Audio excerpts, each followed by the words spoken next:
Well, hi everyone. We're in Miami, Florida. This is Room Service Diaries. I'm Luke Thomas. That's Brian Campbell, and Aren't you blocking the shot with all this shit? I gotta put the stuff in. We're gonna get fired for this usually, but BC, I have to say, you're red as a Red Lobster cheddar biscuit. It's been a fucking good week, man. Dude, it has been a good week for this fucking brand. I don't want this to be the mountaintop moment of MK, and I don't think it will be. But this is a big hill we climbed, and we got here with all great things that you can say about us. But thank you to thank you to the people that consider this entertainment, because that's how we got here. What a time! What a time to be alive, man. That feeling you and I sometimes talk about, the feeling, the rush. Being at that weigh-in today felt big time. Say what you will about the fight. I don't care. You know, I don't care. So let's backtrack a little bit here if we can. Hopefully these microphones work. I'm going to put this up a little bit. We arrived on Wednesday night, or Wednesday. We didn't do anything that day.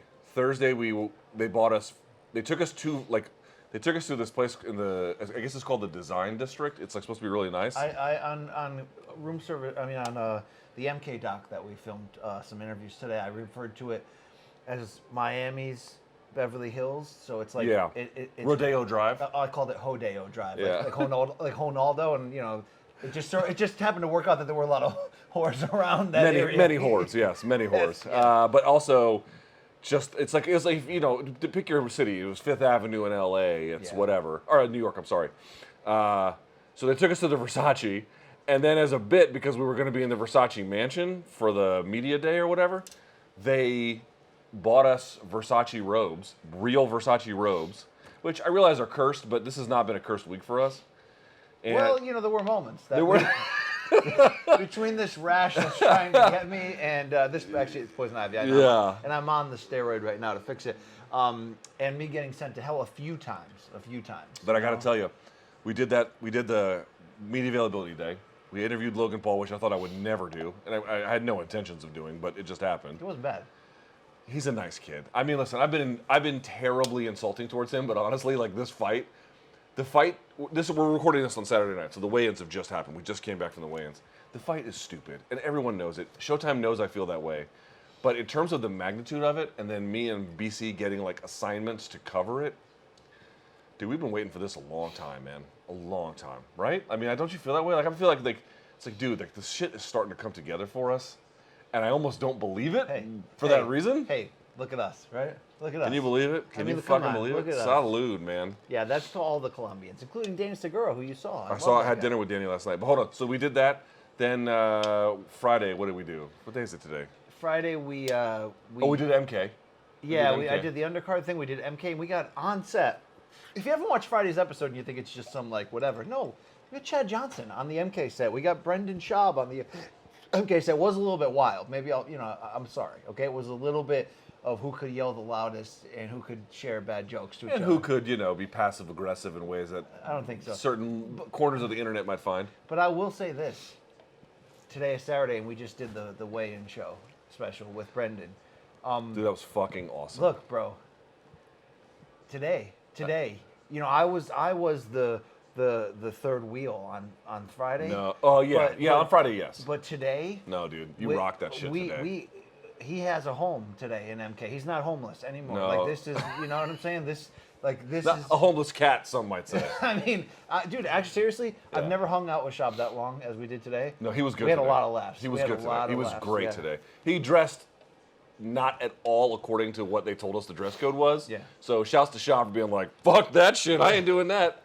But he totally played ball with us. Well, it's not like the dress code, not like there was a gun to our head, but it was suggestive. But like they were like no pink pants. He's just a little bit more established at Showtime than we are. So like when I see that, I'm like, you can't fuck this up. I brought 3 suits and shit. So. Oh yeah.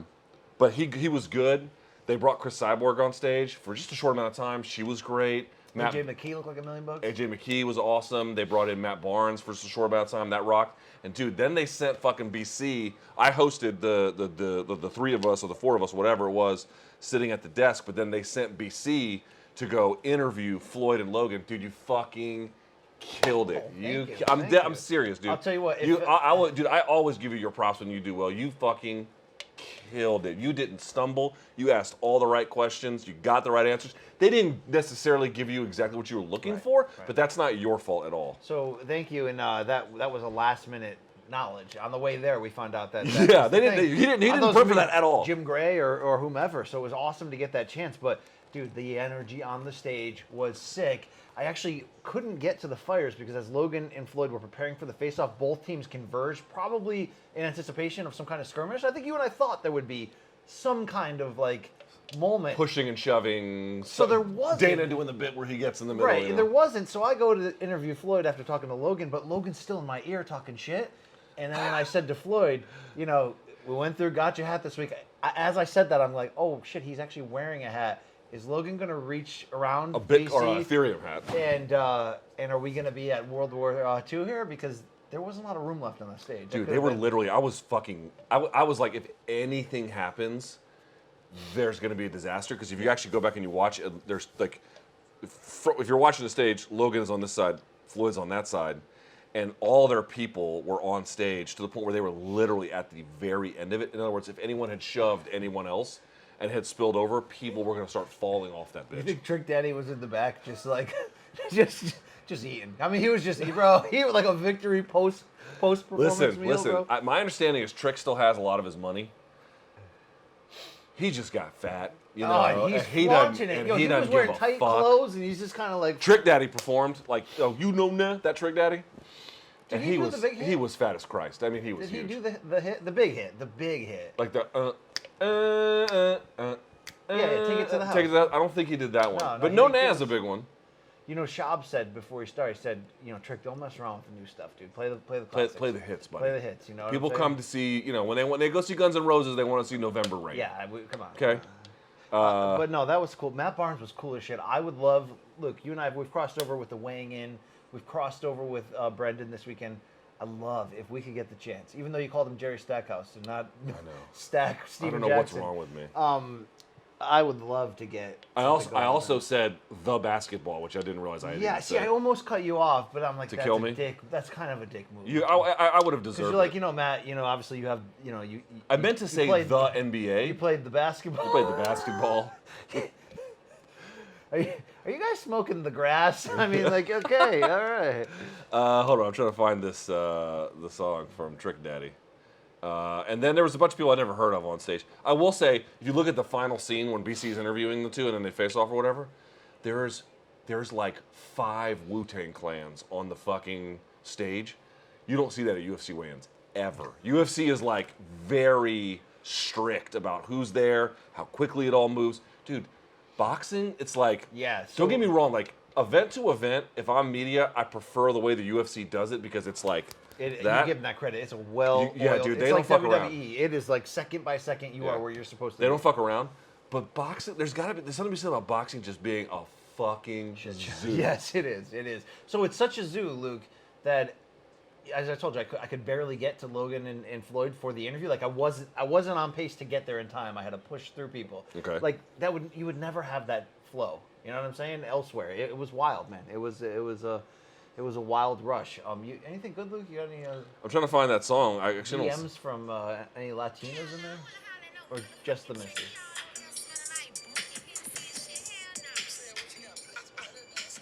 Girl, you know that. Bitch. That was actually one of his albums, www.thug.com. I wonder if he still owns that domain. You know? Anyway, he was there and he was overweight, but it was okay.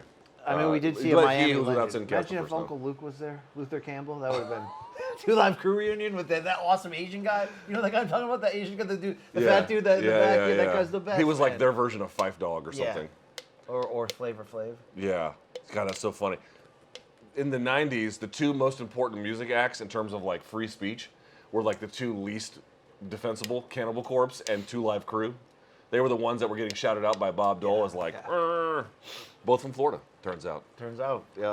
Florida, though, if you'd never been to Florida and they dropped you where we are, Aventura, wherever kind of rich bitch area that is, and it's so rich over here. It's like Dude, the cars here, it's old rich people wonderland around here. It's just like And also, like, people who, I don't know, I can't tell if this place is absolutely filled to the brim with millionaires or there's a lot of people posing. Probably a little bit of both. Because, dude, we were just at the Seminole Hard Rock, and what is it, 2 Lamborghinis peeled out making noises, and then a Bentley GT comes up, and then a Phantom Rolls Royce. The car game down here is out of control. There's a lot of old guys with money who have considerably young women on their arms. And the thing is, they like when you look at their woman. They like that shit. Oh, they get off on that. They got that greasy George Hamilton skin, like that, just like that, like leathery shit, you know. They've been on a boat for just too many years, you know. Yeah. You see that in Colombia, by the way. You see these like mafioso types, and they. A couple times I went to Colombia and I saw my wife. I was trying to ask her. I'm like, okay, I get that they're rich.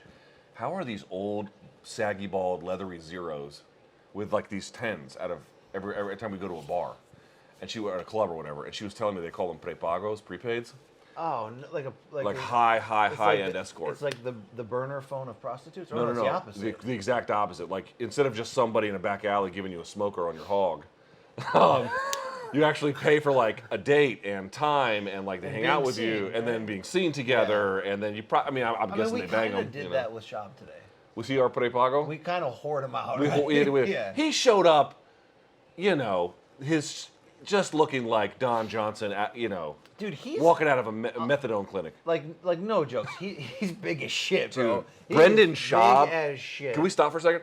Brendan Schaub's been in the weight room, like, a lot. His form may not be perfect. His form is barbaric, but that dude. This is what blows my mind about Brendan. It's like, okay, Brendan will tell you he's the first guy who like couldn't cut it in the NFL, like made it to like practices, and then that was it for him. That was it, yeah. And you just have to imagine, like, how good are the athletes there that a guy who doesn't really try and can fucking jerk 600 off the ground, deadlift 600 off the ground, and then 400 on bench for 2 reps with the worst technique imaginable.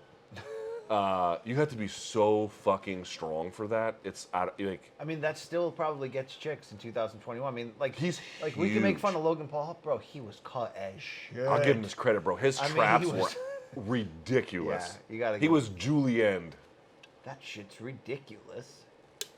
That fight tomorrow's gonna be so stupid. He's gonna get worked over, and everyone's gonna be like, "That's right." All right. So look, one answer to this question. Like, is Floyd going to knock him cold? Like one punch. Cold, I don't know. Like almost like that when Butterby went to WrestleMania that time in like 1999 and he killed Bart Gunn. I mean, he just like mainly. I've never seen that. I need to see that. It's criminal that they put that shit together. But I don't. Is that good? Is that good for this?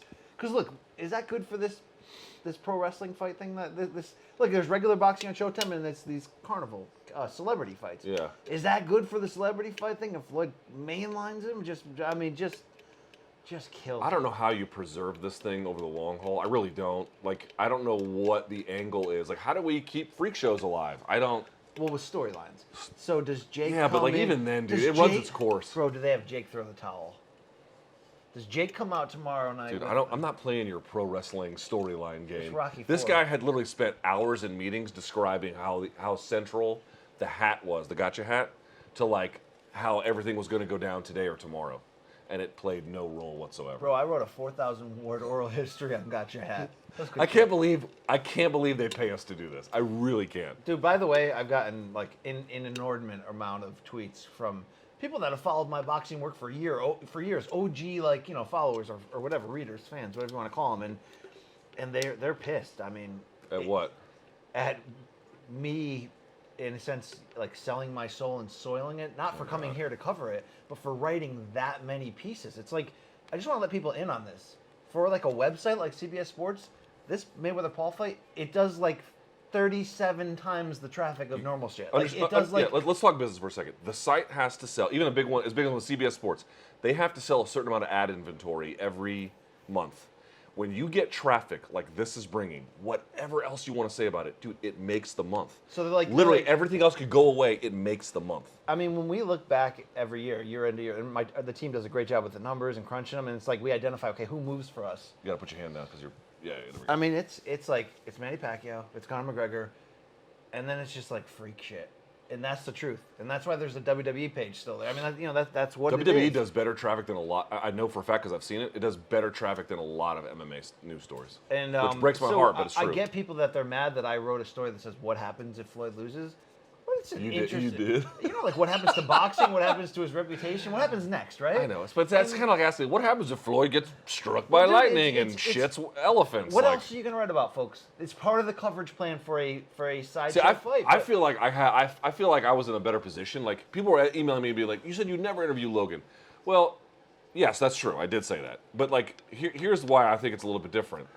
People were emailing me, PR people, being like, "Hey, would you like to interview Logan Paul and Jake Paul before blah blah blah?" I was like, "Fuck no, I don't care about that shit." Ahead of the KSI fight, he was very gettable. It's like I just no, I don't care. And even like at the Versace thing, like I didn't need to talk to him. It was just part of the experience. We gotta get past this conversation. Look, can we put a couple of things on the table? Like, I don't like unless it's against some moral thing you have. If your employer is invested in something, yeah, you got to do and it. it's better. That was the answer. Showtime was like, "Hey, this is part of the and gig." it's better for your career and our brand to do it.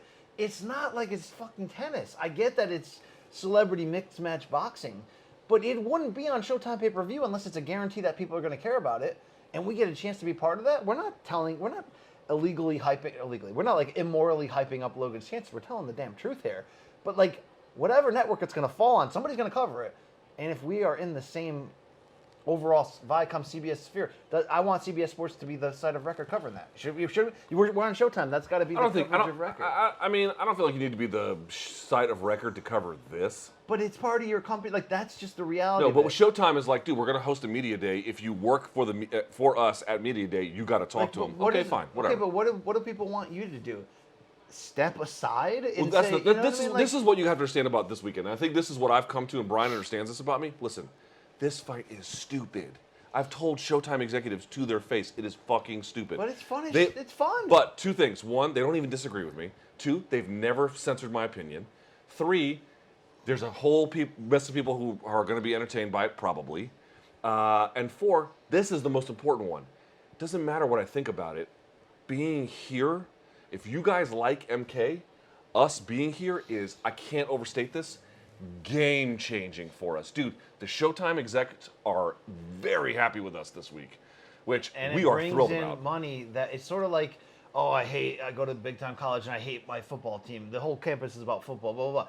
It's because that financially fuels everything. I mean, look, at the end of the day. So when I make these arguments that like people that are hardcore boxing people, they don't have to embrace this, but to act like it doesn't do something positive for the sport, get people that only watch 2 fights a year or never at all, and then they're into this, it's not going to take over your regular model. No, and also, dude, understand this. Like, so we did the... So are we supposed to just not do our job? Like, it's well, hold silly. on. Yes, hold on. It's also a fight. I No. know it's a stupid fight, but it's also a fight involving Mayweather, who's undefeated. Like, it's a stupid fight. But it means something.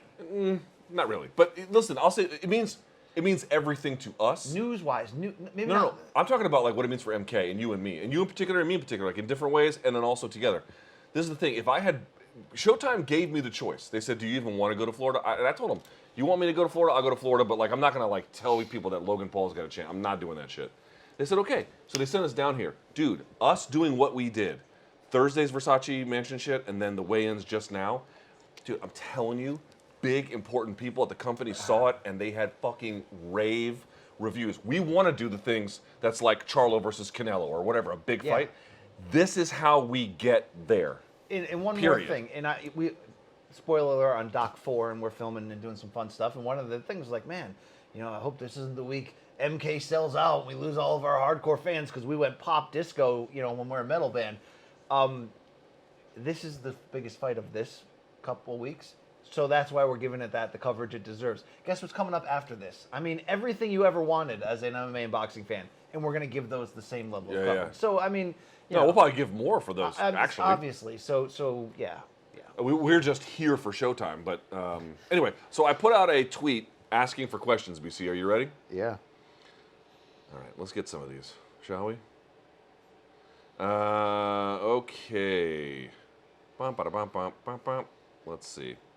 All right. From... I kind of wanted to ask Matt Barnes if he had blood on him. Dude, I'm pretty sure he did. When he walked by, I got a contact high. God bless him. I wish I had that kind of life. Jeez, just walk around high all the time. Dude, I'd love to have him on a show like this where we could just, I mean, that's basically what their show is, so give them credit, but like, where we just ask him the fan questions that we would want about, like, I want to know who's the alpha in the locker room, you know what I mean? I want to know, like, Kobe bitch people out Jordan style, you know what I mean? I want to know stuff like that. You wanted to ask about Kwame, didn't you? You wanted to ask about Kwame. All right, here we go. BC. This is from Sam Lau. If you were to start a new NBA franchise, who would be your number one pick? In other words, give me a current NBA player who's your number one for the future. So, like, imagine they're going to bring an expansion team and then pull people from certain teams. Yeah. How do you go? Did you see that fucking Suns game where they eliminated LeBron? No, I haven't been watching any of it. Dude, Devin Booker could not be stopped. He could not be stopped. You know, I'm not, normally I would, you know, certainly dominate. I mean, I guess you got to go due to age and impact, Anthony Davis. Yeah, LeBron's great, but he's not. You got to go Anthony He's not Davis long for the to world. answer this question. AD's big. I still might go Durant. I think he's got some life left in him. Yeah, I don't think you can build the team around him, though, can you? Kevin Durant? They just did in Brooklyn. Right, but they're doing super teams now. But you're talking about an expansion team that you are building around for the future. Can we only win the championship these days with super teams? Is that the culture that the NBA is in? Probably. I mean, you can argue. Could you argue if that's the what Nets the 80s win were, this? though? If the Nets win this season, then I think it's. I mean, the Celtics and Lakers in the '80s, although they did it through shrewd drafting and stuff, personnel moves. Those are super fucking teams. Huge super teams. And then to your point, with well scouted. But you didn't have the ability for people to team up and become free agents together and pull that shit. All right. Imagine if we could do that, Luke, in the MMA business.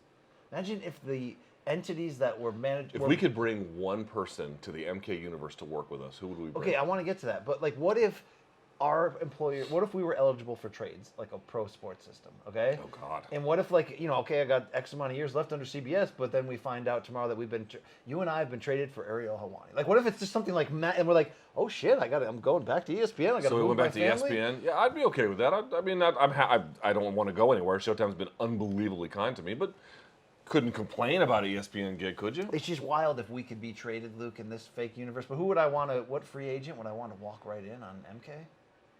Yeah, you could pull anybody. Who would be a great person? Not that they would be on the show, but like in the space. Oh, in the universe. Yeah, they would fill in on occasion, but they would do like news write-ups and like interviews, and then. What do you think?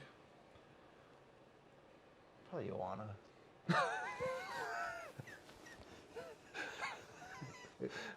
Can you imagine if Morning Kombat was just you and Joanna? And she's like, Brian, why are you just masturbating on screen? She's in Cancun right now. This is not so show. I've been told. Although that's the worst accent ever. Yeah, okay. that was like post-war. It was like post-war Chernobyl. It's like waiting in line. Why for is Campbell American masturbating in bus stop? Okay. If you could trade a skill / a talent that you have now, Yes. that makes you money. By the way, this is what he writes. He goes, "Bad news, art is not a talent." For some other skill and talent that you don't have, Within our field or not? that makes you money. That makes you money. That's a great point. What would it be? It's a great question. I'd have to trade one to get one. I'd have to trade a very important skill. So Yeah. I'd have to trade the ability to write or talk in front of a camera or whatever for something more that could make me money. I honestly, you're gonna laugh at me for this. I really wish I was more.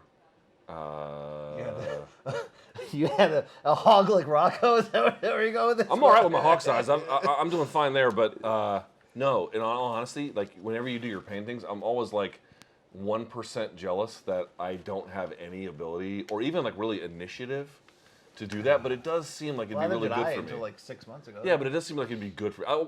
Okay, I wish I could draw. I honestly wish I could draw. Okay. Oh, if it's as easy as this, I mean, being a musician, yes, without Oh, that's a question. good one. Being a musician, and like everybody What else. instrument would you play? Like you could be just a fucking. Okay, forever it was guitar, and it makes sense, right? Yeah. And I actually had, like a lot of people, had a lot of failed stop starts, you know, where I bought guitars and I played them, and I never got formal training, but just by jerking around and jerking off and stuff, I could get okay for a month, but then. Listen, Brian, as your guitar teacher, you've got to stop ejaculating on the frets, please. You know, I guess I have to say by fault the guitar. Although lately, through my jazz fusion, I'm getting into bass as the lead instrument so much in ways I never even thought about it before. Been listening to a lot of Cream Bass is cool, with Jack man. Bruce, who plays that heavy, dark, you know. But Do you know Thundercat? no, The bass player?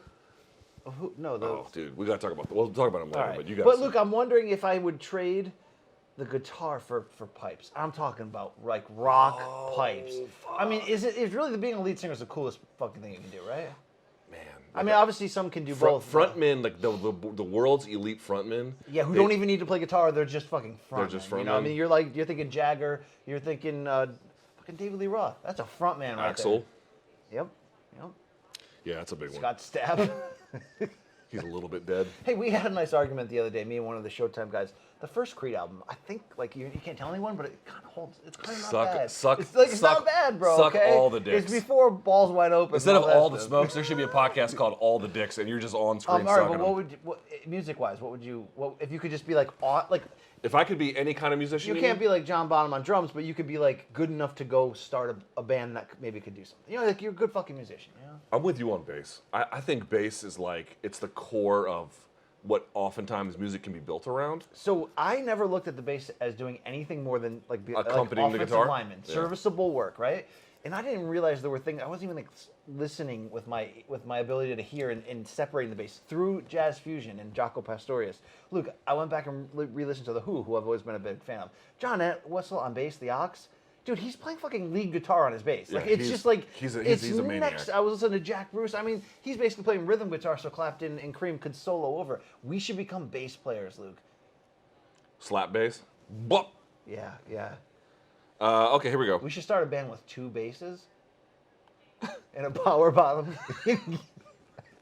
That's you. All right, BC. If you had to recruit 5 fighters to compete for Factory Town MMA team, Yes. who would you choose? That's a great. Give me the Factory this is Town great. MMA So draft. this is like starting an expansion team, right? It's Yep. like it's the same thing. You could pull from any team. Okay. Choose wisely, bitch. So the first one's hard because it's like who's the fucking face of Factory Town MMA? Ooh. Dude, it's got to be from Connecticut. It's got to Okay. be Brendan Ward. No. Stop. No. No, I'm serious. I'm talking about more success. Brendan Ward had a window, but I'm talking about more successful fighters. could thump. Like Michael Chiesa, I want in Factory Town MMA. Okay. That's a great call. You know what I mean? He fits in great there, but I call. don't think he's not the face of it though. He's not the lunch face of pail, it. but he's talented. You know, you're even your boy Anthony Smith. I think he could cut at Factory Town MMA. I think right? he's perfect for Factory Town Okay. MMA. That's 2 white guys. You know, I need some workman like chicks too, though, right? You know. Who's a chick? Is Carla Esparza a I was grinder? just gonna say she's turned into one. You know. Yeah. All right. Grinder. I just yeah. Dude, by the way, when you asked Brendan Schaub if he would like celebrity box, and he was like, no, no fucking chance. Luke, who's the face of Factory Town MMA? Who is the best fighter we can find that fits that mold right now of active fighters? Who's the fucking face of FTMMA? You know what? You're gonna laugh at me. I think it's true. I think Patricio Freire, Pitbull, Yo. because he just wants to drink blood. And I he's mean- from like a rough and tumble background, you know. I think he's your Favela dude. Town MMA? Yeah, Favela Town MMA. Yeah, bro. that'll be our. And we'll get Danny to be our translator, even though he doesn't speak Portuguese, just Spanish. It's like a halfway, you know. Yeah. Don't you think Patricio would be fit? I think he's perfect. He would definitely. But dude, we got to have a lot of like stray cats, the reference there. But in our gym, we got to have some weirdos like Jeremy Stevens. Like we got to get The dude from Faraz Trains, Manuel Neto or whatever his name Oh, was. the dude from Rat Bellator? Garbage. Rat Garbage. His literal nickname is Rat yeah, Garbage. that's the Bellator guy. Yeah, like yeah, that yeah. weird dude who looks like he could be like a waiter or something in a restaurant. He's Yeah. got like 7 haircuts going on at once, and they're all out of date. But he can fight his ass off, you know. Yeah, dude, we need a few of those. Like I might even like get Matt Brown. I might get him. Oh, he's Carlos Condit you could pick. What about Mike Perry? Mike Perry's a Factory Town guy. Dude, I would love to have him represent Fat. I actually like if we could. Coach Latore could be there as well, you know, Dude, fucking dude, killing it. Dude, I'll put in a daycare for Ocean. You know? Yeah. Hell yeah, I'm not opposed to that. Yeah. Yeah. I should probably get my own merch going because it would probably be out way sooner than this merch 2.0 that was supposed to go launch yesterday. Remember that? No. Yeah, my wife's texting me. Yeah. Hang on. All right, here we go. Sorry, no, that's important. Hang on. My cat is. He's not. Yeah, Mocha. He ain't gonna make it, bro. Ugar. He ain't gonna make it. I'm kind of sad about it, but whatever. All right, hold on. Dude, I love cats, man. Dude, don't you like? This is what bothers me about the whole cat thing. It's like people are like, oh, I like dogs. Dude, I fucking love dogs. Like, You dude. can like T and A. You don't have to be all Latinas the whole time, right? Well, Latinas have both. Let's be real about it. But dude, dogs are like, you will never ever hear me say anything other than they are the noblest creatures ever. But cats are fucking awesome. Yeah, I they're love cats. They're smart as shit too. You know, they're really. They're smart. and they're way more intuitive than people give People them think they're credit. boring. I'm like, no, they No. actually take care of themselves. They're largely self-sufficient, save for what goes in and what goes out of them. You know. Yeah, well, Moko is just not doing great. All right. Okay, outside of the two main eventers this weekend, who's the popular celebrity figures y'all have seen this weekend in Miami? Have we seen any celebs this week? Not the ones that are. I mean, obviously we saw Floyd and Logan, Paul Pierce. Paul Pierce put his hands on us. Just so you know, during that live stream when we were in the robes, at the end of it, when Paul Pierce was like, "The truth, you guys know the truth," whatever he said, our team ran after him and tried to get him on air. And he said, "No, sorry, I'm just here for fun." I forgot that he had just lost his ESPN job because of that crazy shit on the Instagram. Yeah. So that's Where probably, he had the strippers. That's probably why he didn't want to talk until he gets to the next. It's like Paul. I have an idea. Don't put sex acts on Instagram. That's just me thinking out loud, you know. But I mean, would I have remembered in real time interviewing him? Would I have gone there in that Well, day? I said to him as he walked by, he played one season with the Wizards, but it was actually fucking Remember magical. that game winner in the playoffs? So remember when it was a guy from NBC Sports Washington asked him, he's like, "Did you call bank?" He goes, "I called game," and I shouted that to him, and he looked back at me like, but then he just kept moving. So Yeah. He's like, nice pants, you know? yeah, he's like, "Nice pants, you fucking pink pant wearing panther. bitch." Hey, are you going to try in this Doc 4 this weekend? I've been trying, dude. Okay. Okay, here we go. Luke, we have the same taste in music. I was wondering if you ever heard of stupid question. All right. Okay. This is from a great dude here. If you guys had a sporting competition where you competed in the following sports, who would win? An academic decathlon like Billy Madison? No, just true sporting. Okay. 100-meter dash. I think you would win. I'm slow. Yes. Ping pong. I love ping pong, but I am bad at it, so you'd probably crush me. So let's say 50-50 because I'm probably pretty bad at it. No, too. but I think you'd beat me. I think you'd straight up beat me. Okay, one-on-one basketball. I'll give it to you. Yeah, I'll take that. Soccer penalty kicks. Are we the goalie against? No. each other? We are the ones kicking. Who's the goalie? Just some goalie? Danny Segura. Why? Because he's Colombian? He's Latin. Let's just be racist. I would say you. I have no experience. I'm the only person in my town's history. I swear, the only person in my town's history to never have played one day of organized soccer. My town is like, Dude, soccer is my a town fucking great sport. was half Portuguese growing up. Like, They love soccer. dude, they love the shit out of it. And dude, their team for Euro And my 2020 high is school fucking team good. was nasty because all those Portuguese kids. Not the year I was there, but the other years. And I can't believe I didn't even play a day of soccer. Dude, soccer's a great sport. I've only played it recreationally, and I'm too big to ever be even remotely competent. But I do love it. I love the sport. I think it's great. Here we go. Dude, I was. Speaking of, Danny just texted me You remember that Landon Donovan goal? Was that 20? against Algeria. Yeah, dude, I watched that. Dude, did that move you a little bit? I got tearful watching that shit. There's very, we talk about like big sporting moments, right? Like the Christian Laettner shot, the freaking Kirk Gibson home run for me, right? Like those moments were just like, oh my god, dude, that Landon Donovan, like that's right there in my top 5 or 6. I don't even like soccer, but I was sick that day. Remember, I was on like late in the morning, right? Yeah, I was at work that day. And I watched that from home with my kids were babies and they were napping, and dude, that was I screamed. I screamed about soccer, Luke. Soccer. I screamed. Landon Donovan's probably a prick too. You could see that. He's just probably a relentless prick, right? Yeah, he probably blows, but what are you gonna do? Okay. Here's a question. I said specifically no combat sports questions, and we still got some. But okay, here's a question. As a Marine who also got out after one term, people ask why I got out. I tell them the service is meant to be 2 things: a lifestyle or an experience. As mine was the latter, would you agree with this summarization? Summary, I think is fine. But from Dante Brooks, who asked that. Yeah. I was the only, no one else in my family has ever been in the military. My father was a diplomat, but low-level one. And no one else Are you trying to put down his achievements as like payback? That's government service, but that's not military service, Okay. and they're distinct. That gives you a GS rank. I think you use GS 15, but Is he tall? My dad? Yeah. 5'11". Dude, I'm like a fucking How giant. tall is your brother? 5'11". And you're what, 6'5"? 6'4". 6'4" and a little bit of change. Yeah, but you're like a broad 6'4". I'm a broad 6'4". You're like a softball catcher. Like Dude, I used to. So when I was in, you play Little League baseball? Oh, yeah. So when I was in Little League baseball, we would sometimes we would overlap with like the girls softball teams, and bro, there would always be one girl on one of these teams that was like fucking 900 pounds. You know, you couldn't believe they could waddle their way to the batter's Yo, I box. bet she could hit the shit out of the ball. Okay, right? and every time, because it's always underhanded, right? Even if it's fast pitch, it's underhanded. And dude, Big Bertha would fucking put the lumber to these softballs. I'll never forget. There was this one chick, I didn't know who she was, dude. She must have been pre-diabetic. I mean, she was an absolute fucking sow, okay? And someone underhanded pitched her, and I'll never forget. She not only hit a fucking home run, but there was a road beyond the tree line behind the fence. She hit that motherfucker into the road. She just, and I think she honestly died trying to run the bases. She had a coronary running the bases, but dude, she could fucking put the lumber to that. Dude, I always love those kids who like peaked physically at 13. Not like we all turn into the Little League World Series to see the freak show kids that are like, you know, 6'4". Hi, I'm Robert. I'm pounds. 3. But how about those kids that are just like big boned and jacked at 13? You know those dudes? They all end up with like manual labor jobs where they spend a lot of time in bars at night. But like at 13, they look like a jacked like They're man. just out of control, yeah. And they can like hit baseballs like into the river beyond Yeah. the factory. Yeah. But I'll never forget. I was like, those dude, dudes Big must Bertha she's got some fucking Barry Bonds power. those dudes, they bang early. Those guys, you know. Yeah, dude, the guy who was the quarterback for my high school.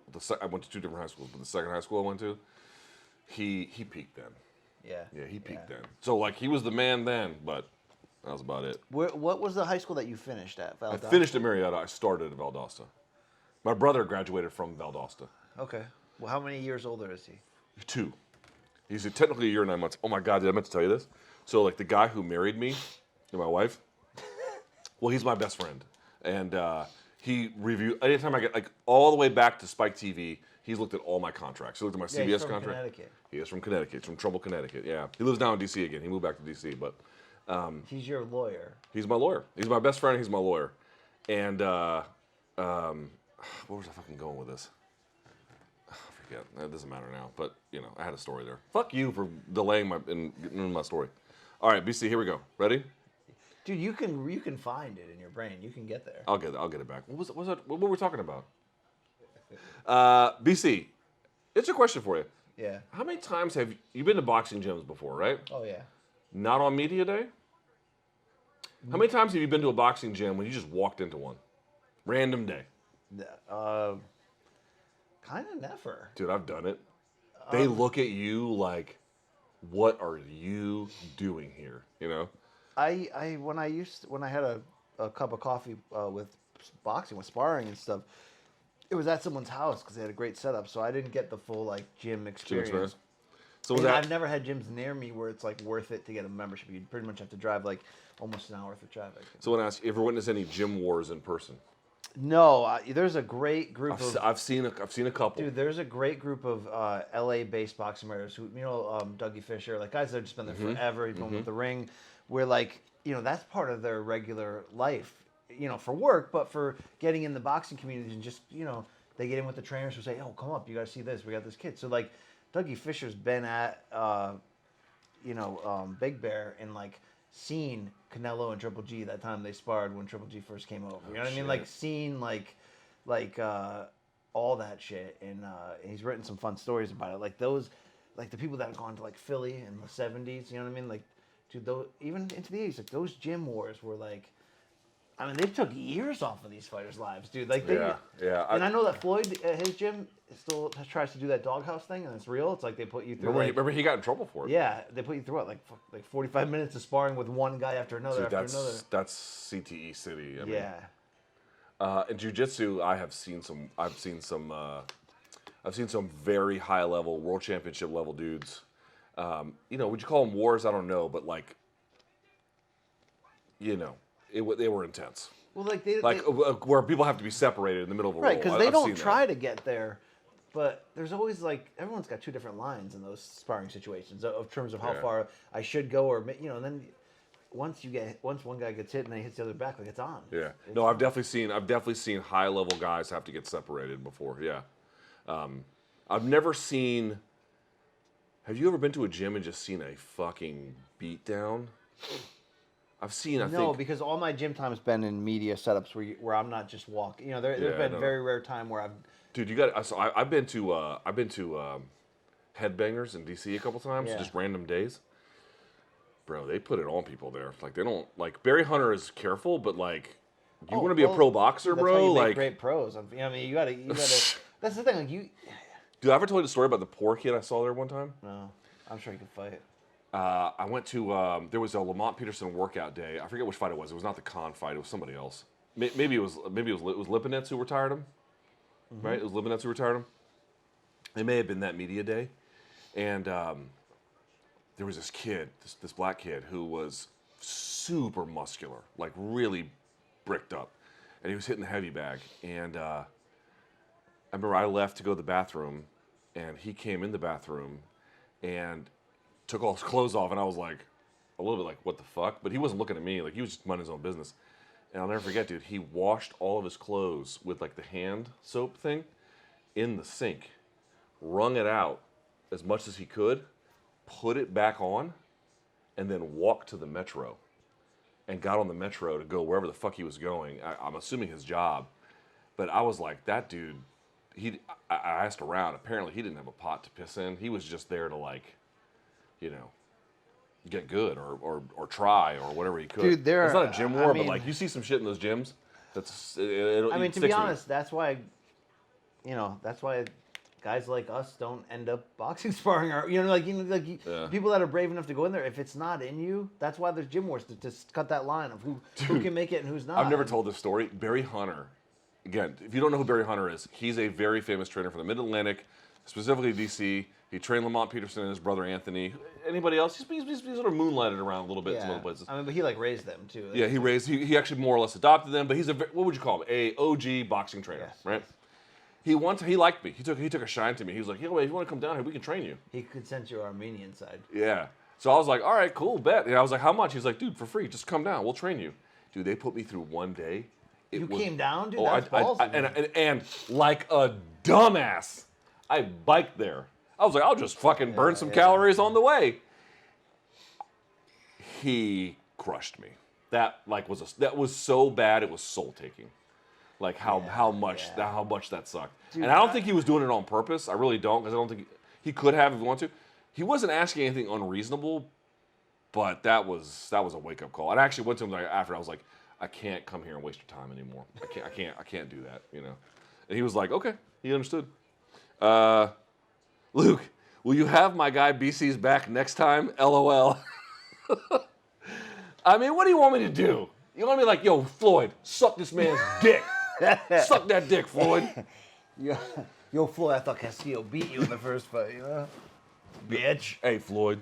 Hey, why'd you fight Berto, bro? That shit sucked.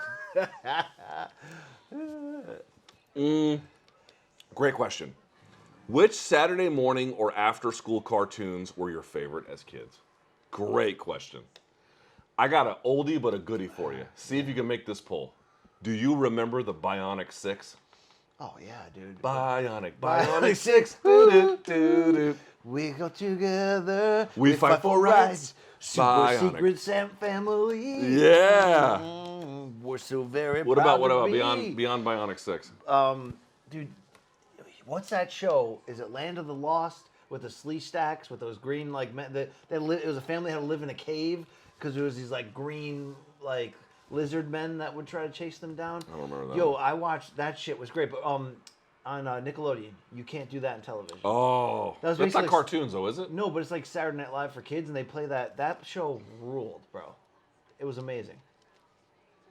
All right. No, you got to go a little deeper.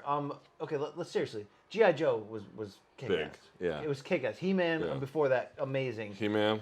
I didn't get into DuckTales like everybody else. I mean, great theme song. Love DuckTales. Never got into Darkwing Duck, but DuckTales I loved. Huey, Louie, and Dewey.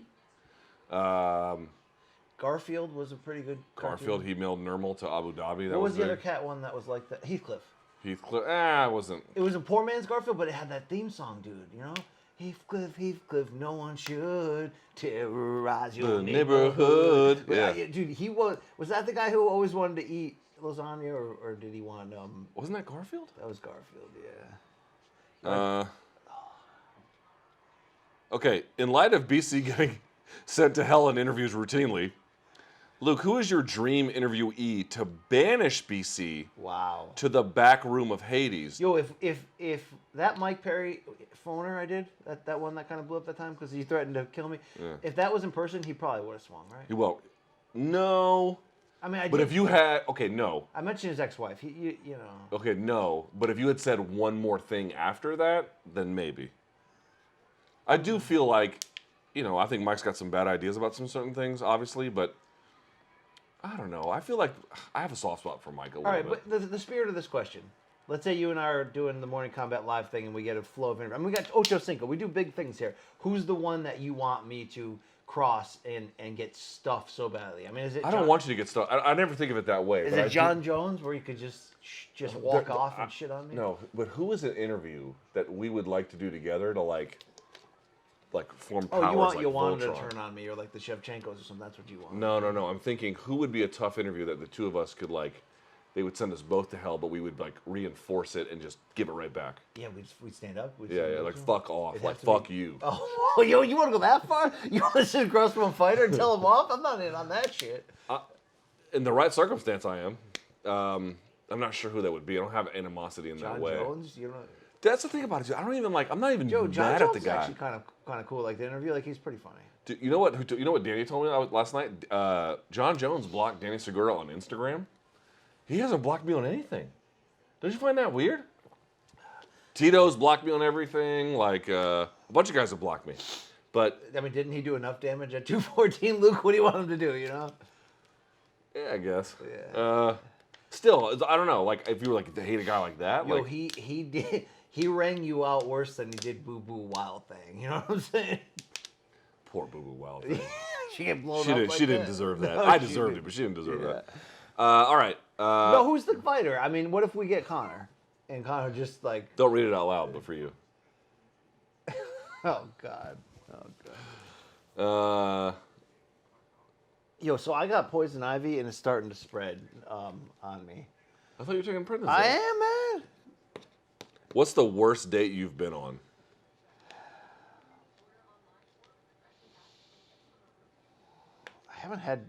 I really haven't had disasters.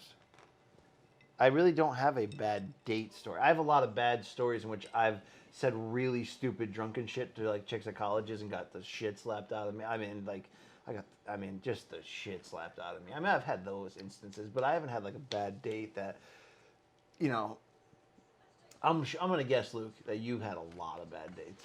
I've had a lot of good dates. I've had both. I will say this. One time with my wife, I think it was her birthday, and I took her out to this really posh in DC rooftop thing. I had a whole thing set up, and some dude came up who was a big, whatever it was at the time. I don't remember, Bloody Elbow or Spike TV, whatever it was, kind of thing, and. I remember my wife was so bitter. Rightly, I totally fucked this up. I had been drinking, so I wasn't thinking right. So I was ignoring my wife on her birthday to talk to some fucking rando who was a fan of this place. And then I came back, I was like, I brought you a drink.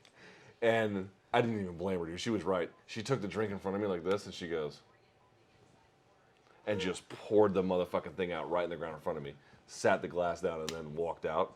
She was not my wife at this time, so I was running. Damn, I was running to no, I'm so sorry. She was right. I had totally fucked it up, but that wasn't a bad date, but that was a bad day. Yeah. That was a bad day. I mean, I've had bad dates with my wife of now, where you're Yeah. figuring each other out and, but... No, I've had some bad dates. I've done the Irish goodbye on some bad dates. Just listen. Oh, dude, you told me that, Yeah. that once. I don't want to tell the whole Dude, story. I mean, you left the girl with the... No, I mean it was 2 drinks. I mean, what are you gonna do? But Yeah, but to Irish exit a date is just an enormous fuck you. It's dude, I can't even have this. listen, conversation. here's what I would say. But on top of that, she had to pay the tab. I mean, Two that is drinks, just like two drinks. Still, that you didn't even like throw it, like slip a Listen, the amount of money I've wasted on women. on women, they can pick up the bill once in a while. Yeah, I did Irish goodbye her, but the she was awful, and I was in a bad place in my life, bro. I was depressed. I would never recommend it, nor would I ever condone it, nor would I ever do it again. But at that time in my life, dude, I was a wreck. What was the That was worst a wreck. year of your adult life? That's a great Were you question. with like? I'll tell you a true story. You ready for this one, Yeah. dude? I'll bare my soul a little bit. Just before I started really getting into MMA coverage, honestly, MMA, maybe in some ways MMA saved my life. I really believe that, Wow. or maybe gave me purpose or revealed things about my life. I don't know Yeah. how to say it exactly. I was one time, and I was in a bad place, dude. My mom had only been dead for a couple of years, and that really wrecked me. That really ruined me for a long time. Did it ruin your siblings too? Or just it- not as profoundly? It ruined everybody. Yeah. No one gets over their mom That's right. killing themselves. That's right. But this was 2 years after my mom's death. Maybe not even 2 years. Maybe like a year and a half. And I had been drinking. I nearly drank myself to death over that. But I remember I was I just moved back to DC from New York, and I was driving around on the highway, and I remember breaking down in tears, crying, because I had realized at the time that I was good at nothing. I told Yeah, my, I that's told, I real. told, That's I a told, real I told, I moment. told myself, you deserve to be sad because you're good at nothing. That was that was one of those moments that I was Yeah, like, yeah. that was. I wouldn't call that rock bottom What because calendar year was that? I think 2005. Okay. I think 2005. I think just before Ultimate Fighter, or right around there, something like that. But then it was right after Luke, that things turned you're around. Great at shit. All right? I appreciate that. Here's what I mean to say. It was not even a year later that I was on Colin Cowherd's radio show on ESPN at the time, The Herd and everything else. Like, it turned around fast, but there was that one moment where I just was absolutely full of despair. Full of despair. Yes. I pulled over and masturbated. It was fun. I was gonna say your search history back then is probably just destructive. Just Yeah. wow. All right, here we go. Wow. Let's keep moving. Wow. First country the BC wants to visit with his family That's a great. when restrictions allow. What do you think, BC? England. I want to go with my kids. My wife, it's been her dream to go. My kids want to go now too. They're 13.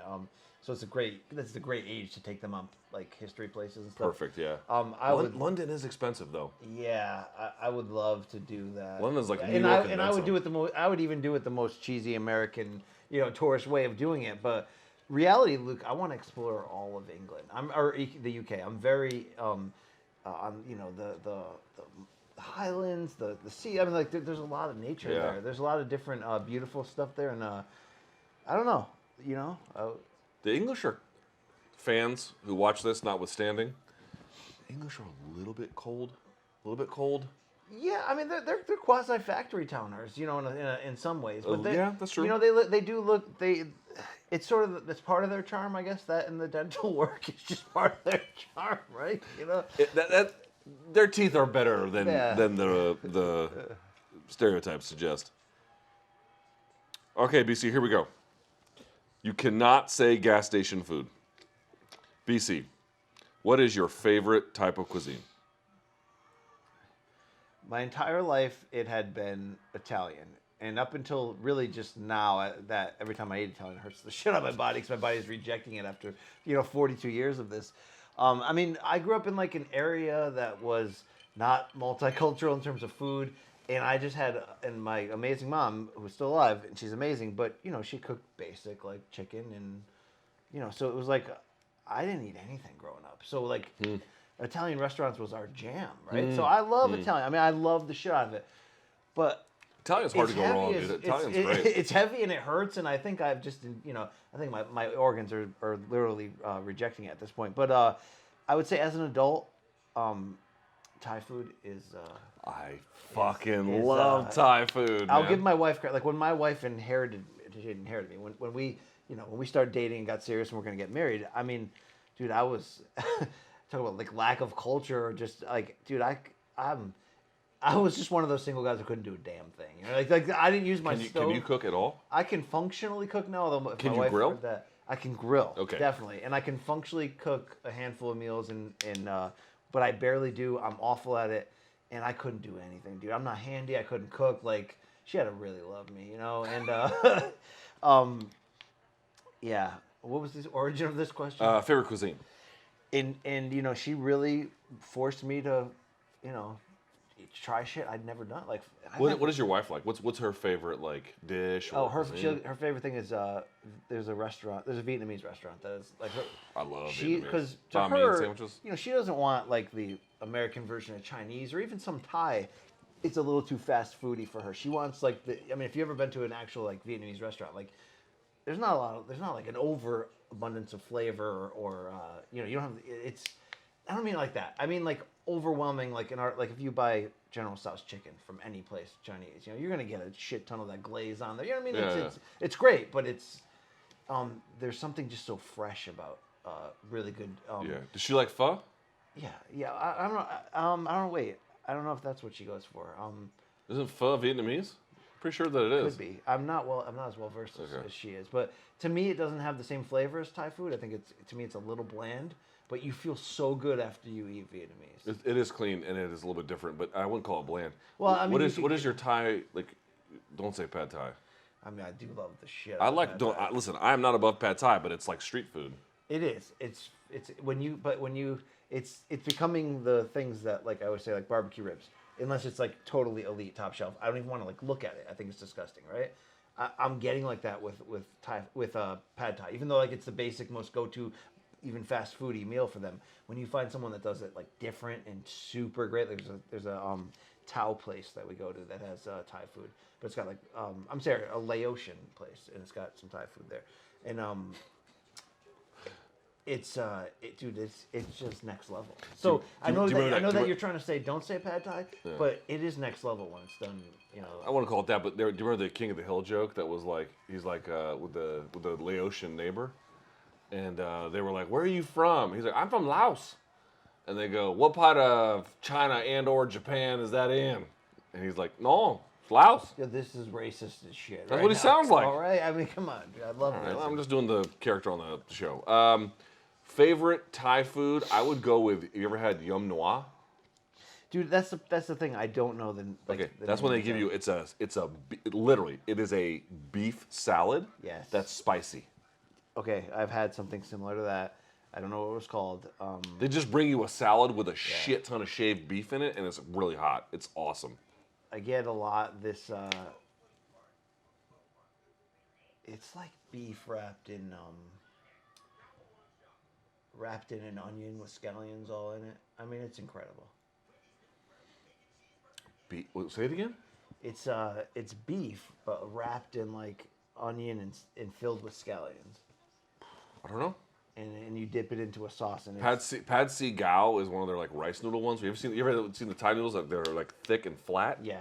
Those are awesome. We have too. really good Thai food in where I live, but yeah. All right, hold on. Let's move it along.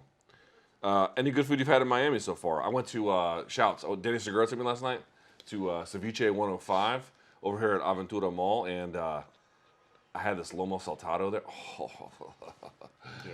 that was so fun. And then pisco sour. After the Versace, we went to a South American restaurant. Is that the way to say it? Yeah. I had It was Colombian. I had a It was Peruvian lunch. Look, it was incredible. I couldn't even describe it to you. I don't even remember what it was, but it was freaking incredible. It was a side of plantains that were like steamed, but then a little bit stir fried, and then you had like a plate of like beans and then rice, and then on top was like it was like shredded beef. Yeah, right? and mixed with the plantains and that sauce. I mean, it was. Yeah, it was good. Dude, that was incredible. And the waiter refused to speak to me Yo, in Spanish. he no-sold you worse than Schaub did to me during Morning Combat on Friday. Like, I mean, he was just like, I wanted to be like Colombia, great country, never been there. I wanted to tell this motherfucker, it's like, bro, okay, I've had the one incident where the lady was making fun of my accent. I want to tell this motherfucker, it's like, bro, I've been to Colombia numerous times and ordered without my wife, without issue. I know how to order in Spanish, fucko. yo, but you had it like, I'm gonna show these motherfuckers how I can talk Spanish. You had that vibe. Yeah, he was Yo, like, you had that swinging dick vibe. I did, like, I did, and he was no selling it 100%. All right, BC, Rihanna or Beyonce? Rihanna. Yeah. Easy call. Yeah, that is. Easy call. That is. Favorite sitcom?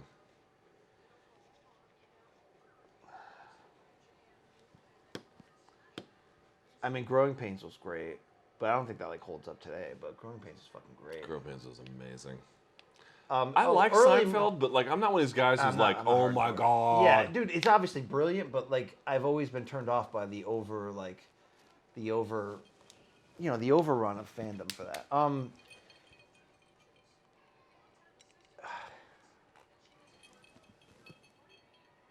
No, I'm really trying Trying to think. I'm really trying to figure out what's the answer here. I mean, Seinfeld certainly in that category, depending on what you like. We've been going for about an hour, so let's kind of like speed this up a little bit. Okay, let's speed. I was gonna say, Early Married with Children was amazing. Someone's asking me, Luke, who dresses you? No one.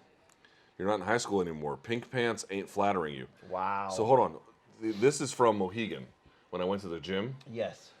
When I go to the gym, I'm not one of these assholes who decides to wear Gymshark and like I want to look cool and awesome for others. Understand something. When I go there for a purpose. It's to get motherfucking swole, and I don't give a shit about the clothing. I wear t-shirts and whatever shorts because I'm a 41-year-old man, and I don't need your validation with my cool gear. Yo, you should dress in the Venom fight kit. Yo, do you know how expensive those fight kit shirts are? No. For at least when I used to look through the UFC's Reebok catalog to get like the bargain basement deals that are like 80% off. Yeah. Dude, just the walkout shirt, I mean, it's like fucking like $70, $80. It's. Who would pay for such a thing? I bought, whose walkout shirt do I have?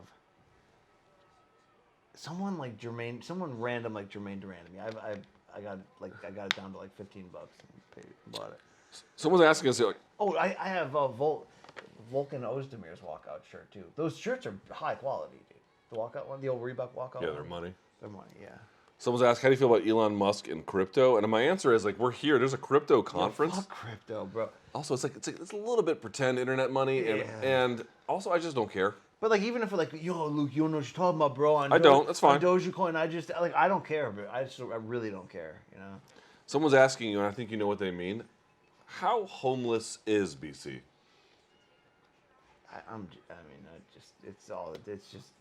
It's entertainment, right? CEO of PF Chang's. I mean, you know, I picked up a few more shifts this week, I guess. Okay, if you could live anywhere, but the deal is it's the U.S. and it is important for your career, where do you live?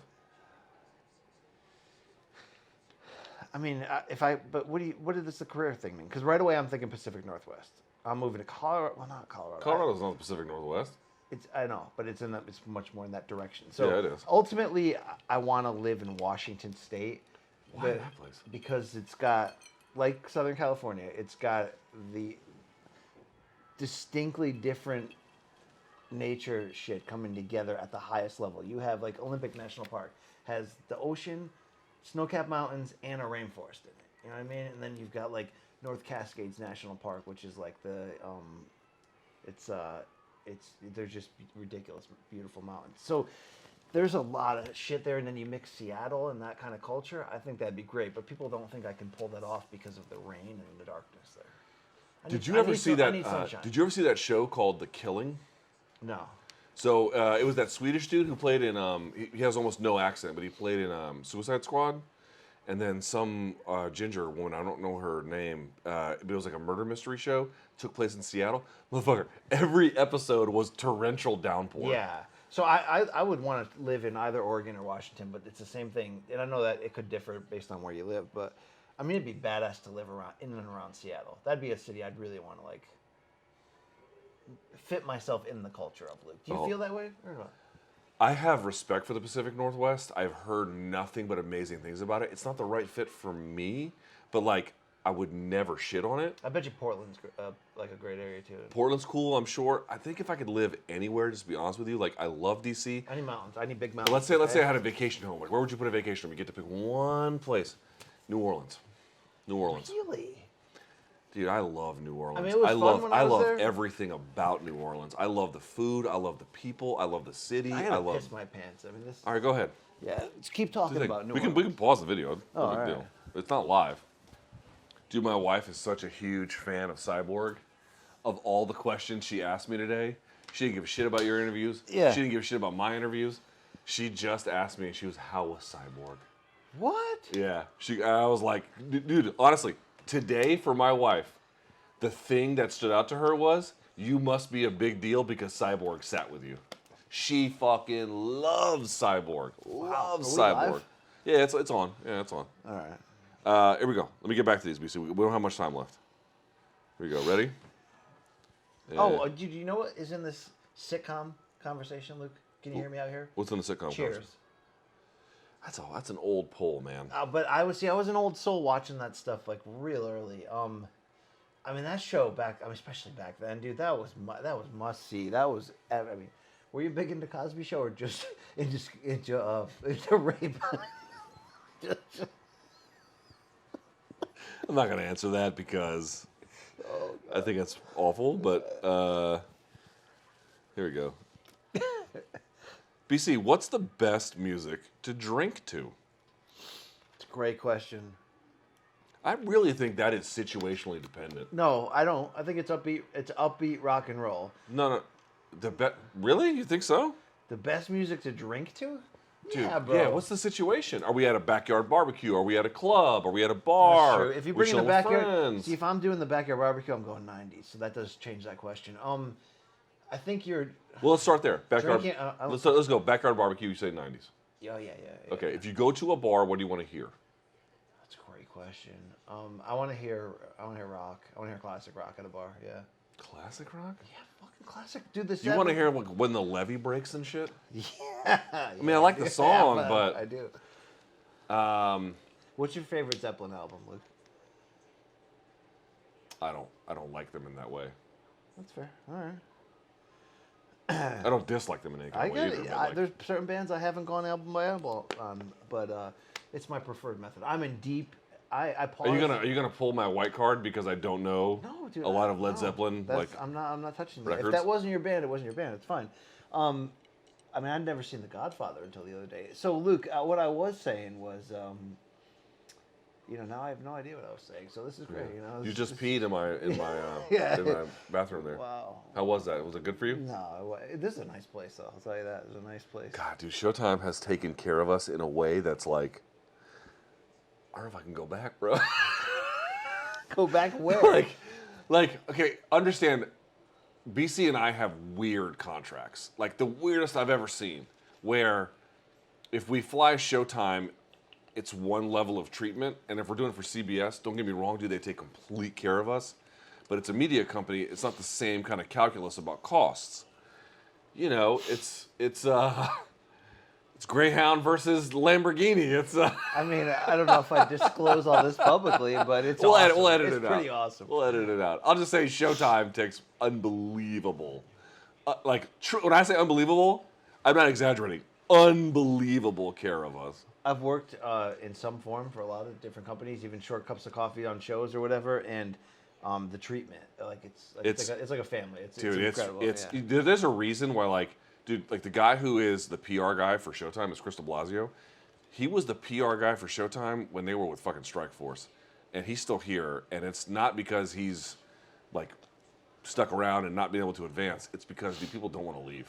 Yeah. It's because Showtime takes a absurd level of care of people, and we don't for talk two about, stray dogs, dude, we've been stray fucking dogs most of our careers. We don't People talk let us enough- in the house now. We don't talk enough that when CBS came in on this, when you joined, Yeah. our show could have very well got sanitized. What do you mean? Yeah, CBS would have a different aesthetic than Showtime? it would have maybe different rules on what we could say and can't say. You know what I mean? If this was going to air in any form on CBS Sports, Showtime has always allowed us to just don't get fired, but go. And the fact that, that's basically the you rule, got yeah. hired there, CBS bought in, and yet it's the same. We don't have to change who we are. It's the same show, and it goes on YouTube. And Dude, we are lucky. We're the luckiest fucking people on earth, man. I truly believe that. that's why I feel like this is a special I project. truly believe And that. not In even my a heart of project. hearts, I believe that. I Yeah. believe that. I'm sure people who win the lottery are lucky too. Okay, but we're, So don't worry, we're not. Some people think you gave your soul away to get that Versace robe, and you're No, I'm still gonna go back. Listen, if that fight sucks tomorrow, oh, I'm gonna absolutely hammer it. Showtime knows what. This is what y'all understand. Showtime knows what they got in hiring me. Like, I mean, they didn't hire me to like, hey, can we have Luke's, bland opinions? That's not what they hired me for. So, yeah. All right, BC. Yo, the schmo was there today, and he had a vest With his face. I saw on the back. I saw, dude, man. I'll say this for fucking schmo. That fucking guy grinds. Dude, he's in shape too. I bet He's you. in shape. Yeah, Yup. Yeah.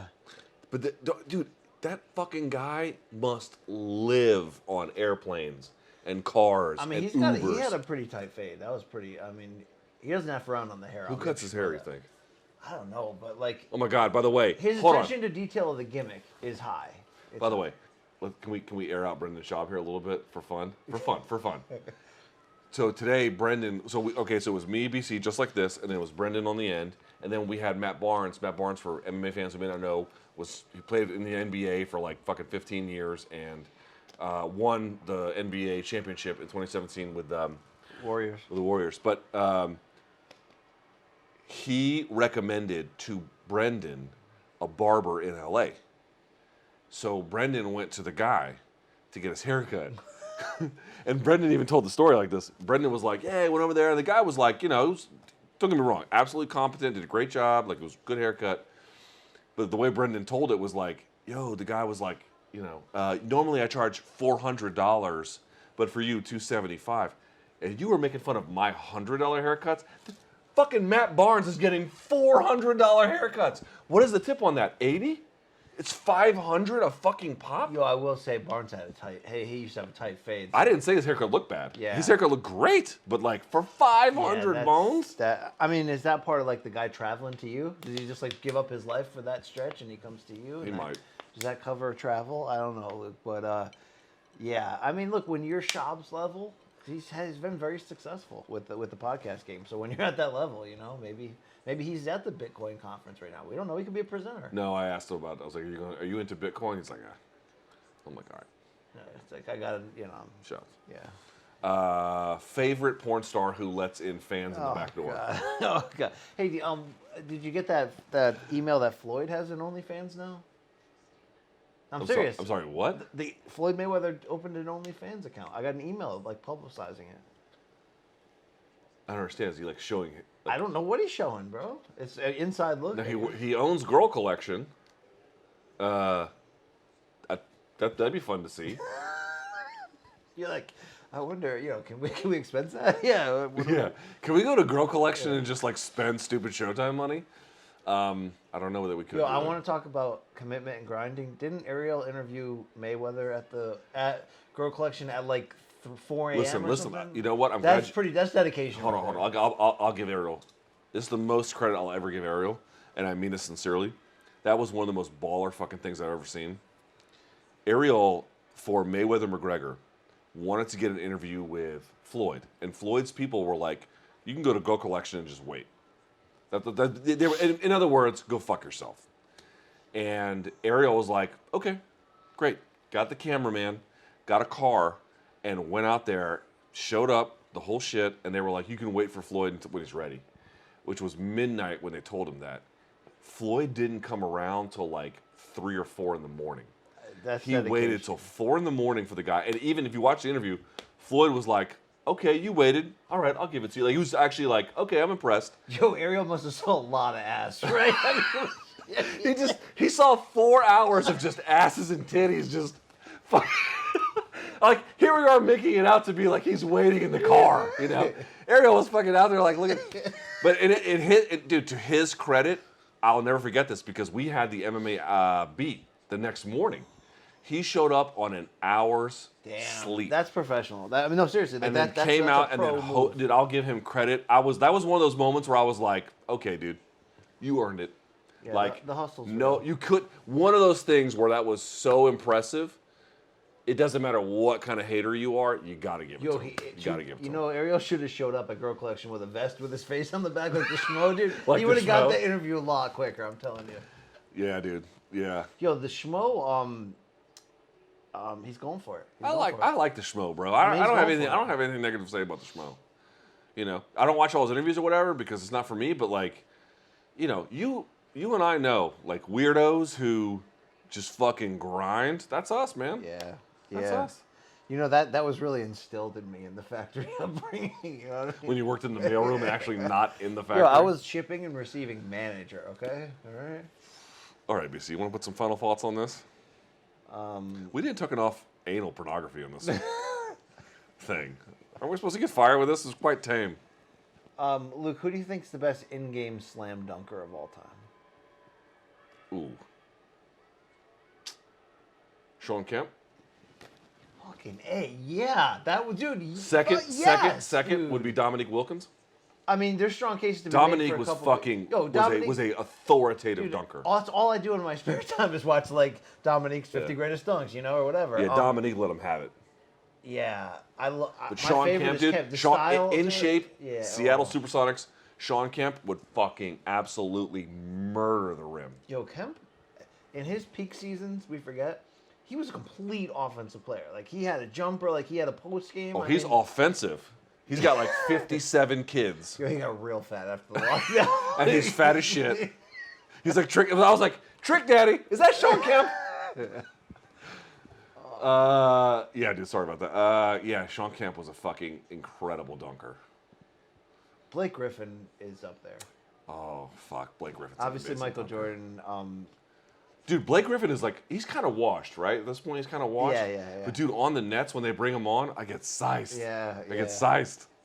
Yo, all I do is watch 90s NBA, even today. Full playoff. Dude, I watch full playoff games, like in my hotel rooms. I'll go right now and watch, like, game 1 of the 92 playoffs, Knicks, Bulls. Like, and just devour, like, every second of the game. I want the pregame show that sometimes That's on the amazing. YouTube clip. Like, I couldn't do that. dude, it's sick, but it's funny. Like, I'm reliving it, and it's crazy how many things like we take for granted or just have an opinion on, and you go back and watch it. You're like, man, that guy was nasty. I can never talk about him. You know what's kind of funny too is like there's an argument to be made like the convenience of technology and the consumption of any kind of content.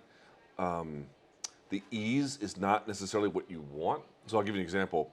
Back when I would buy Pride DVDs, of course you could go and just fast forward if you want, but it was I'm not gonna say cumbersome because that's not the right word, but like there was something to be said about the fact that you had a disc and you put it in the DVD player and just let it go.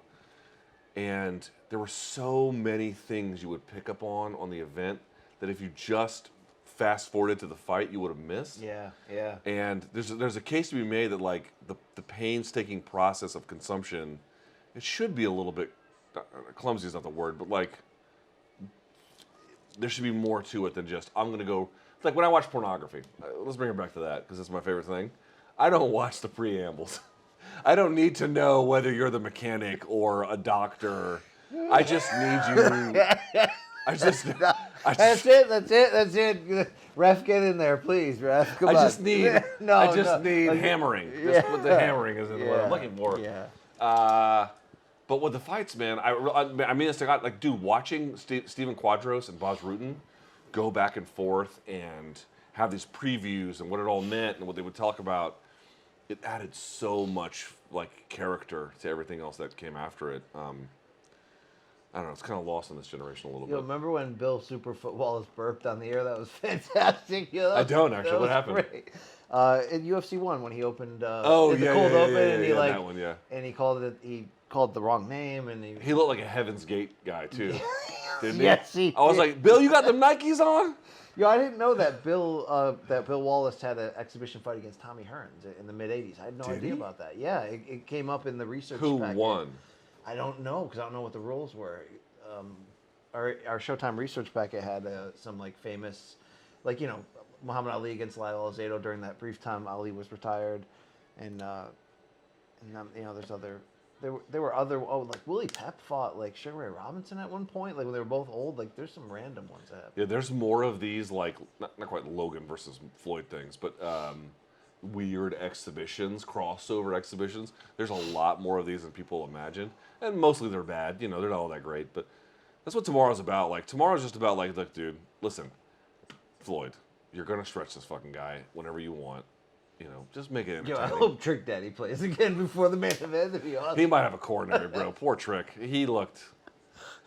He'd had a few. He'd had a few chicken tenders. You know, and Yeah.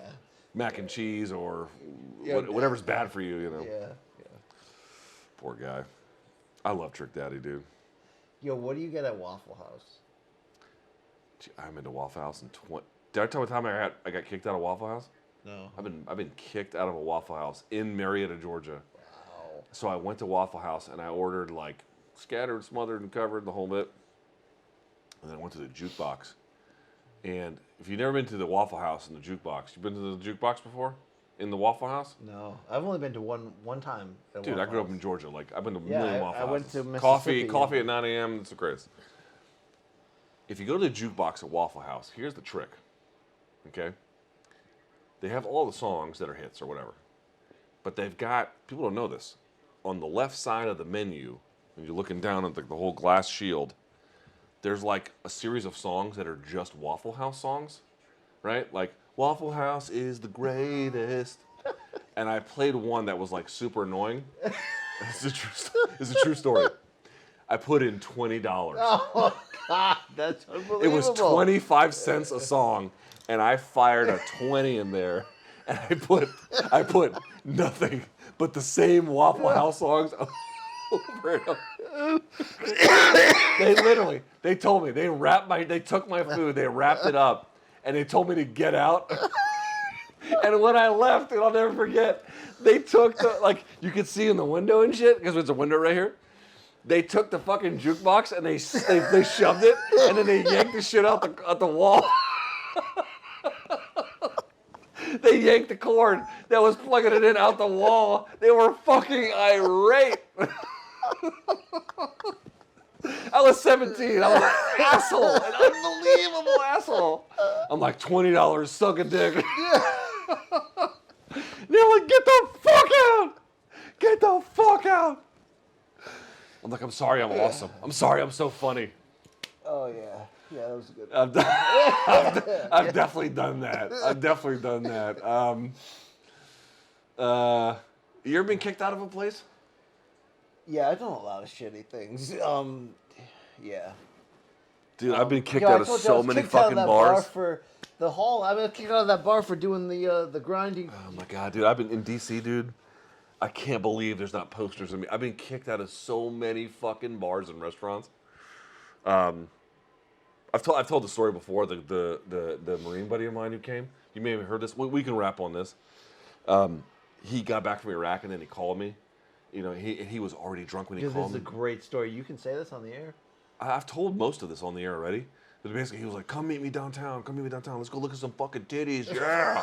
I was like, "All right, man." Yo, that guy would have been great at the Capitol, right? Dude. No, he needs to be on MK, dude. Like, anyway, so I go downtown, and he wanted to go to Camelot, which is like this famous strip club on M Street. And I'm like, all right, we can go to Camelot, and we get in, and like, he starts grabbing strippers, and they calls them whores, and they kick us out. Oh my God. It was bad. It was bad, and then the whole 9 yards. Okay, here's a new one. I've never told this one before. So You didn't tell the end of the story. have I told that on air before? I don't think you should. That's ridiculous. I don't think you should say that. How my No, I don't think you should. No. how my friend went to pick up prostitutes and then did, and then I left him. They say in the Marines, leave no man behind. I was like, yeah, but what about this situation? Yo, there's a lot more detail in that story. Can we leave him behind? I got kicked out of 18th Street Lounge on New Year's Eve, 2006, 2007. So it was me and one buddy, and then it was a bunch of us. And it's relevant to the story, so I'll bring it up. It was me, another white guy, and then it was like all of our buddies there was like 4 or 5 black guys. Okay, we're all friends, we're all bros, and we go to this club. It doesn't exist anymore. It's called 18th Street Lounge, and I'll never forget. Same situation. I'm just there drinking, whatever, like just doing my shit, And all my buddies came like, bro, we gotta go. I mean, I am used to this point of just getting fucking bounced. Oh my God, I can't even tell what the street fight my friends got into. We got kicked out. We got kicked out and then got into a street fight afterwards. Jesus Christ. Another story. You gotta wrap it. But the rapping is this. The rapping is that I get, I'll never forget this, dude. This is so funny. So they came to us like, no, they're kicking us out. I'm like, what the fuck are they kicking us out for? We just, and you know how New Year's Eve works. It's like $200, all you can drink. So you got to pay a fuck ton of money just to get in. And they throw us out, and we had been there maybe an hour, okay? And they throw us out, and I'm like, dude, what the fuck? And I was like, the fuck, bouncer, bitch, blah, blah, blah. And my friend goes, yo, bro, this is, he was black. He's like, this is fucking racial. And I'm like, yeah, this is fucking racial, bro. Against Armenians. Why are you throwing us out? He's like, yo, your friend took a piss in the fucking sink behind the bar that no one was using when no one was looking. And I'm like, you racist ass motherfucker. He didn't do that shit. And then the guy goes away. He definitely did that shit. He goes, bro, I pissed all in that sink. He's like, but keep up appearances. And he was like, you're white, fucking talk to him. Like I got some card or something. He's like, I'm like, yo, you can't be racist like that. You know, like fucking this bullshit. Anyway, it didn't work. We couldn't get back in because they caught the guy red-handed, which, you know, he admitted later. And then, I won't tell this story because I can't even get into it. One of my other friends, after we got fucking thrown out of a bar on New Year's Eve, and we had rented a room at the Mayflower, which is really close nearby. That was where Elliot Spitzer had the sex scandal. And then this other dude came by, and my friend said the most foul shit to him. I don't know why he said it. He just did. And then them two started scrapping on the street, and it was like, I was like, you know what, man? I need friends who don't like going to jail. That's what I think I need. Your Marietta voice just came out. I like that. I need friends who like, wow, we could actually party and then not go to jail. No one went to jail, but you know that it was even a risk. And then one of the other dudes, when we got kicked out, we actually all split up. Two dudes went to another club nearby, and they got in, and then they got jumped. I'll never forget. He comes back to the hotel room, both eyes fucking swollen as shit. Like I don't know, man. Like Calvin Cater after fighting Max Holloway. Just comes rolling in. Like the super, movie Mask? Yeah, like super fucked up. We're like, damn, dude, you get stung by a bee? What the fuck happened? He's like, nah, all these dudes all whooped my ass, man. They took my jacket. They had like a blazer for like New Year's Eve to like look cool. Yeah. And they took his fucking jacket. And we don't talk much anymore, me and these guys, you know? No. I think that was our limit. You know. I'm a loser mostly in my life, BC. Yeah, but look at us now. You know, look at us now. Yep. 41 and terrible and we're doing all right, I guess. What a time. What a All time. right, let's wrap on this. What do you want to say to the audience? Give them a speech, man. Dude, honestly, they've been so supportive. They've been so cool. Yeah, I mean, one day we'll get merch in your hands if I mean, it's a freaking debacle, but we're almost there. Thank you for patronizing us, so we could patronize you back in return. And we're like, you're gonna come? Come on, it's coming. Yeah.